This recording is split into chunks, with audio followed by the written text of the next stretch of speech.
So hello dear student, কেমন আছো? I hope প্রত্যেকে শুধু ভালো না, ভীষণ ভালো আছো। স্ক্রিনের উপরে একটা প্রশ্ন দেখা যাচ্ছে, তাই না? এই প্রশ্নটা আমরা মন দিয়ে প্রথমে পড়বো, বুঝবো, তারপর অঙ্কটা করার চেষ্টা করব। ওকে, কি বলেছে দেখো। In triangle ABC AD bisect angle A and intersect BC at D. Okay. If BC equal to A, AC equal to B, and AB equal to C, then BD equal to জিজ্ঞাসা চিহ্ন আছে। চলো প্রথমে আমরা কি করি, একটা triangle বা ত্রিভুজ অঙ্কন করি। এই হচ্ছে আমাদের ত্রিভুজ এ বি আর এই সি। ওকে, এবারে দেখো AD bisect angle A, AD bisect angle A মানে এই এডি অঙ্কন করা হলো। এই এডিটা এ কোণটাকে বাইসেক্ট করছে, মানে এদিকটা যদি আলফা হয় আর এদিকটাও আমার হবে আলফা, এটার মানে এটাই বোঝাচ্ছে, তাই না? এবার কি বলেছে দেখো, বিসি, বি থেকে সি পর্যন্ত, এটাকে আমরা কি বলছি, ছোট হাতের এ। এ থেকে সি পর্যন্ত এই এ সি, এটাকে আমরা কি বলছি, ছোট হাতের বি। আবার এ বিকে, এ বিকে কি বলছি, ছোট হাতের সি।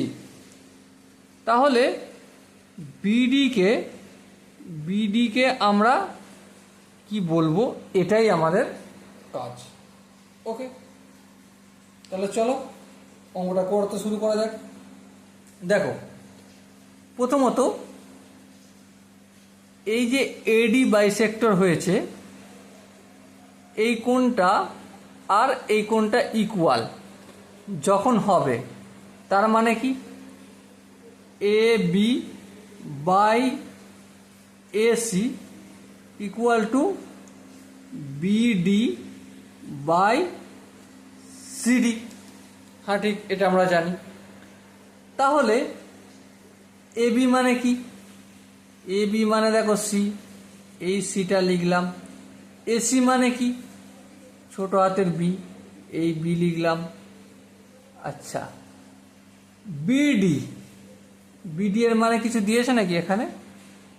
না, এটাই তো বের করতে হবে, বিডি।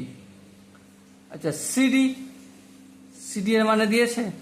না, সিডি এর মানও দেয়নি।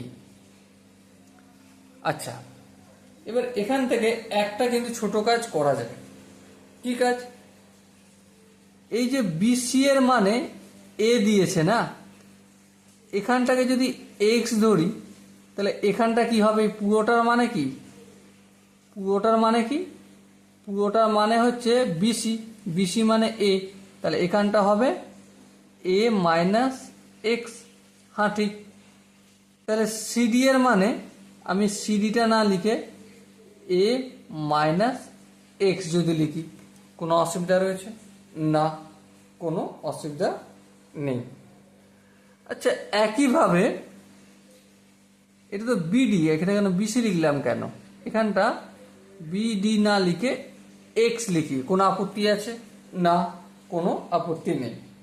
তার মানে আলটিমেট আমাকে বিডি মানে এক্স এর ভ্যালু নির্ণয় করতে হবে, এক্স সমান কি, তাই না? হ্যাঁ ঠিক তাই। এবার দেখো কোনাকুনি গুণ করব, বি এর সঙ্গে এক্স গুণ হবে, বি এক্স হলো। ওকে, এবারে সি এর সঙ্গে এ মাইনাস এক্স এর গুণ হবে, তাহলে সি এর সঙ্গে এ গুণ করলে এসি, প্লাস মাইনাসে মাইনাস, সি এর সঙ্গে এক্স গুণ করলে কি হয়ে যাবে, সি এক্স। এই জায়গাটা আশা করি বোঝা গেছে। মাইনাস সি এক্সটাকে সমানের অপোজিট দিকে আনলে প্লাস হয়ে যাবে, তাহলে বিসি প্লাস সি, সরি এটা বিসি বি এক্স, তো B X plus C X equal to AC. আচ্ছা, এই দুটো জায়গা থেকে এক্স কমন নেবো, হ্যাঁ কমন নেবো, চলো এই কমন নিলাম। তাহলে কি থাকবে এখানটা, B plus C equal to এখানটা কি এসি, তাহলে এক্স সমান কি AC by B plus C. Okay, আর এক্স মানে কি বিডি, সো বিডি সমান কি পেলাম AC by B plus C. So my dear Watson, এখানে যে চারটে অপশন আছে তার মধ্যে কোন অপশনটা ঠিক হবে? দেখো এ এক নম্বর অপশন আছে AC by B plus C, হ্যাঁ ওটাই তো ঠিক, ওটাই সঠিক আনসার হবে এক নম্বরটাই। So dear student, I hope তোমরা প্রতিটা স্টেপ বুঝতে পেরেছো। যদি কোনো স্টেপ বুঝতে অসুবিধা থাকে, ডাউট থাকে, কনফিউশন থাকে, তার জন্য কি করতে হবে? কমেন্ট সেশনে কমেন্ট করতে হবে। আর দেখা হচ্ছে পরবর্তী সেশনে, ততক্ষণ পর্যন্ত ভালো থেকো, সুস্থ থেকো এবং জয় হিন্দ।